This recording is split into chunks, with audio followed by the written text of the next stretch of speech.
அந்த அடிப்படையில் தான் இப்பொழுது 54 முறை இந்த வழிகாட்டக்குழு கூடி கலந்திருக்கிறது. இது மூலமாக நாங்கள் ஒரு விதமான இதை போன்ற இதை விட மொத்தமான ஒரு வரைவை உருவாக்கியிருக்கின்றோம். வரைவில் பல விஷயங்கள் சொல்லப்பட்டிருக்கின்றன. நாங்கள் தமிழ் மக்கள் தமிழ் அரசியல் கட்சிகள் எதிர்பார்க்கக்கூடிய அந்த பாரிய மாற்றங்களை குறிப்பாக அதிகார பகிர்வு என்ற விஷயத்தை பொறுத்தவரையிலே கொண்டு வருவதற்கான வாய்ப்பு படிப்படியாக வாங்கிக் கொண்டுதான் இருக்கிறது உண்மையாக இருக்கிறது. அதுவும் சொல்ல வேண்டும். நான் இந்த வழிகாட்டு குழுவிலே இருக்கக்கூடிய விஷயங்களை எல்லாம் அவ்வப்போது பகிரங்கமாக சொல்வது தமிழ் தேசிய கூட்டமைப்பு தலைவர்கள் பிடிக்காமல் இருக்கின்றது. இதை இந்த தமிழ் தேசிய கூட்டமைப்பின் பிரித்தானியர்களை நடத்தும் கூட்டத்தை சொல்வதிலே நான் தேங்க போவதில்லை. Because you all equally placed there. நான் எதை சொல்வது சொல்லக்கூடாது என்பதை சம்பந்தமாக கூட்டமைப்பு தலைவர் சுமந்திரன் அனுமதி வாங்க வேண்டிய அவசியம் கிடையாது. சுமந்திரன் அனுமதி வாங்க வேண்டிய விஷயம் கிடையாது. சுமந்திரனை விட வேலை செய்ய சினி பற்றி பாடுகிற தேவையில்லை. நான் ஏன் சொல்கிறேன் என்றால் அவர்கள் புரிந்து கொள்ள வேண்டும். தமிழ் மக்களுக்கு இலங்கையிலே வாழக்கூடிய வடக்கிலே கிழக்கிலே வடக்கிலே மேற்கிலே வாழக்கூடிய தமிழ் மக்களுக்கும் சரி, புலம்பெயர்ந்து வாழக்கூடிய தமிழ் மக்களுக்கும் சரி, உண்மையிலே யதார்த்தத்தில் சொல்லிவிட வேண்டும். சந்திரனை கொண்டு தருகிறோம், இந்திரனை தருகின்றோம் என்ற மாதிரியான ஒரு பம்மாத்தை காட்டக்கூடாது. பிரம்மாண்டத்தை காட்டிவிட்டு பிற்காலத்திலே அது குறைவான ஒரு தீர்வை என கொண்டு வந்தோம் என்றால் அது தமிழ் மக்களுக்கு பாரிய ஏமாற்றம். இடது நிலைப்பாடு பொறுத்தவரையிலே வடக்கு கிழக்கு இணைக்கப்பட வேண்டும். ஒரு சமஷ்டி ஆட்சி ஒன்றை கொண்டு வரப்பட வேண்டும். நாடு மதசார்பற்ற நாடாக அறிவிக்கப்பட வேண்டும். இந்த அடிப்படையில் ஆனால் அது வழிகாட்டு குழுவில் இருக்கக்கூடிய யதார்த்தம் அப்படி அல்ல. தமிழ் கூட்டணிக்குள்ளே இருக்கக்கூடிய ஏனைய 2 கட்சிகளும் கூட நான் சொன்ன இந்த அனைத்து நிலைப்பாடுகளையும் முழுமையாக ஏற்றுக்கொள்ளவில்லை இன்னும் சொல்ல வேண்டும். அந்த நிலைமை இருக்கிறது. அதுவும் உண்மையை வெளியே பகிரங்க சொல்வதில் வைக்கப்பட தேவையில்லை, சொல்லிவிட வேண்டும் என்று. ஆகவே நாங்கள் விரும்புவது அது. ஆனால் எண்ணியைகள் முன்மொழியப்பட்டிருப்பது எது சொன்னால்தான் மக்களை நாங்கள் எங்களது போராட்டத்திலே செயல்பாட்டிலே பங்காளிகளாக உள்வாங்கி செயல்படுவது என்று நினைக்கின்றோம். மக்களை உள்வாங்காமல் மக்களை பார்வையாளர்களாக மாத்திரம் வைத்துக் கொண்டு செயல்பட என்பது பிழையானது என்று நினைக்கின்றேன். தமிழீழ விடுதலை புலிகளின் பிற்கால செயல்பாடு நிறைவேற அப்படித்தான் இருந்தது என்று நினைக்கின்றேன்.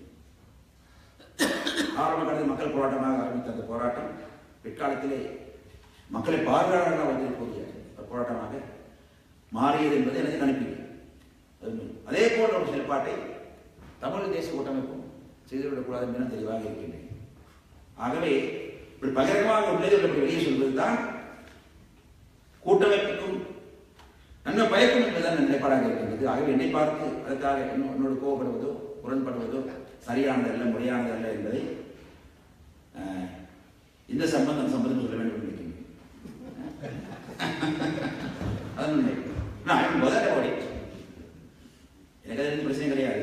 ஆனால் சொல்ல வேண்டும் என்றால் இந்த வழிகாட்டு குழுவிலே இருக்கக்கூடிய விஷயங்களை அதில் பங்காளியாக இருந்து அதை பகிரங்கமாக சொல்லக்கூடிய சந்தர்ப்பம் எனக்கு தான் இருக்கிறது, யாருக்கும் இல்லை. நானும் சொல்லாமல் இருப்பேன். ஆனால் எதிர்காலத்திலே மக்கள் கேட்கும் கேள்விகளுக்கு தலை கொண்டு நானும் தலை செய்ய முடியாது, தலை செய்து பழக்க முடியாது, தலை செய்ய முடியாது. நாங்கள் விரும்புவது இது, ஆனால் தர வைப்பது இது என்று சொன்னால்தான் அந்த யதார்த்தத்தை மக்கள்கிட்ட தயாராக முடியும் நினைக்கின்றேன். சமீபத்தில் ஒரு முறை என்னை சந்தித்த சந்திரிகா சொன்னார், கண்டிலும் எதிர்த்தார், மட்டுமல்ல சமாதானம் உடன்படவில்லை என்று சொன்னார். சம்பந்தன் அவர்களுக்கும் அன்றைய பாராளுமன்றத்திலே 7 அல்லது 8 வாக்குகள் இருந்த காலகட்டத்திலே கூட அந்த வாக்குகள் வந்திருந்தால் கூட அந்த அரசியலை நாங்கள் பாராளுமன்றத்தை நிறைவேற்றிருக்க முடியாமல் போய்விட்டது என்று சொல்லி வருத்தப்பட்டார். அது எந்த அளவு உண்மைக்கு எனக்கு தெரியவில்லை. ஆனால் சமுத்திரம் அன்று அதை ஏற்றுக்கொள்ளவில்லை எனக்கு தெரியும். ஆகவே தமிழ் கூட்டணி அன்று எதிர்த்ததுக்கு வேறு காரணம் இருக்கின்றது. போதாது என்று தான் அவர்கள் எதிர்த்தார்கள். ஐக்கிய தேசிய கட்சி எதிர்த்தது காரணம் அதிகம் எதிர்த்தார்கள். ஆகவே 2 பேரும் எதிர்ப்பு இருந்தாலும் கூட எதிர்ப்புக்கான காரணங்கள் வேறுவேறாக இருந்தன.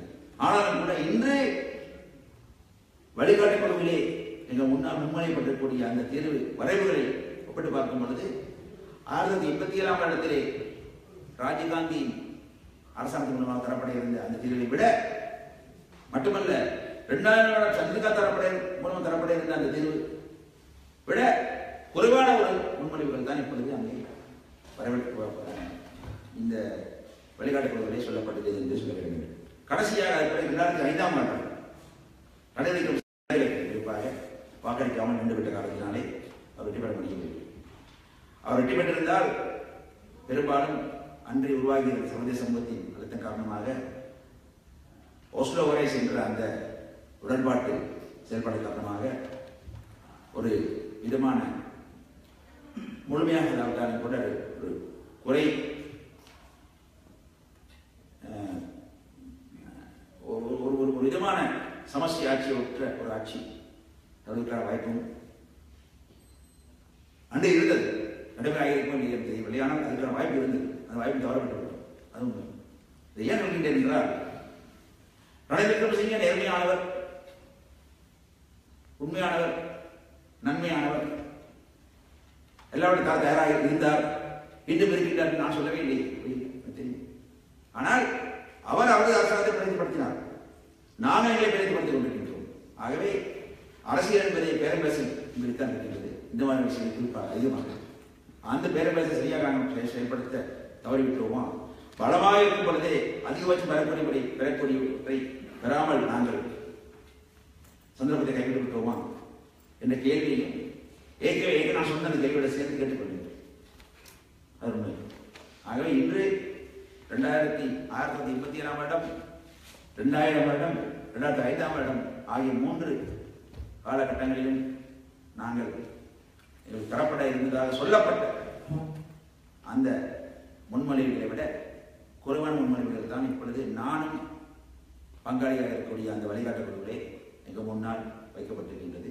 அது எனக்கும் தெரியும், தமிழ் தேசிய கூட்டமைப்பு தலைவர்களுக்கும் தெரியும்.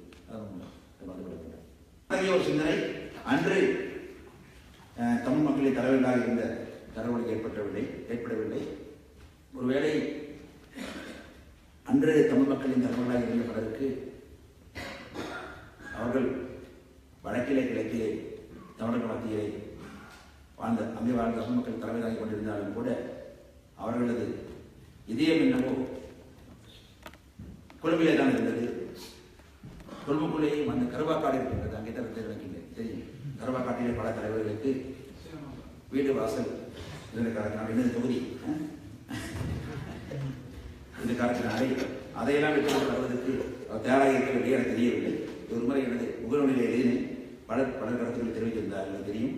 உண்மை எனக்கு நிச்சயமாக தெரியாது, அதான் காரணமாக தெரியாது. இருந்தாலும் கூட அன்றைய காலகட்டத்திலே நான் சொல்ல வருவது என்னவென்றால் அன்றும் கூட நாங்கள் ஒரு சந்தர்ப்பத்தை தவறவிட்டு விட்டோம்.